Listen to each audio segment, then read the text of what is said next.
જય શ્રી કૃષ્ણ. કઝિન રસોઈમાં આજે આપણે ફાલસાનું શરબત બનાવતા જોઈશું. ખૂબ જ ગરમીમાં ઠંડકનો અહેસાસ કરાવે તેવું ફાલસાનું શરબત આજે આપણે બનાવીશું. તે માટે જોઈશે 1 વાટકી ફાલસા, અડધીથી પોણી વાટકી ખાંડ, શેકેલા જીરાનો પાવડર 1 ચમચી, સંચર પાવડર 1 ચમચી, મરી પાવડર અડધી ચમચી. એક વાસણમાં ખાંડ લઈ ખાંડ ડૂબે તેટલું પાણી નાખવું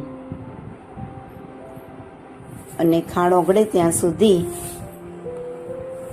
ગેસ પર ગરમ કરવા મૂકવું. જો તમારે તરત જ વાપરવું હોય તો તેને ગરમ કરવાની જરૂર નથી.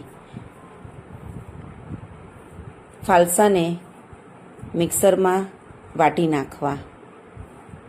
તેનો પલ્પ બની જાય પછી ઠંડા પડેલા ખાંડના પાણીમાં પલ્પ ઉમેરી દેવો.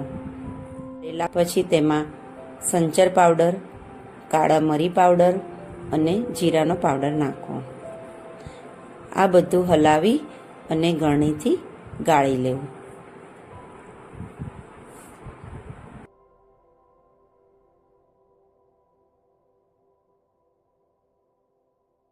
સર્વ કરતી વખતે કાચના ગ્લાસની ધાર ઉપર લીંબુ ઘસવું અને તેને ખાંડ અને મીઠાના મિશ્રણમાં રાખવું, જેથી કરીને આવી રીતનો ગ્લાસ દેખાશે.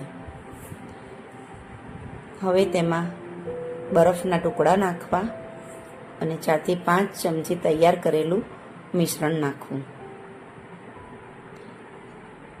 અને ઉપરથી ઠંડુ પાણી નાખવું અથવા તો તમે સોડા પણ નાખી શકો છો. તેને ફુદીનાના પાનથી સજાવી શકીએ તો તૈયાર છે આપણું ફાલસાનું શરબત.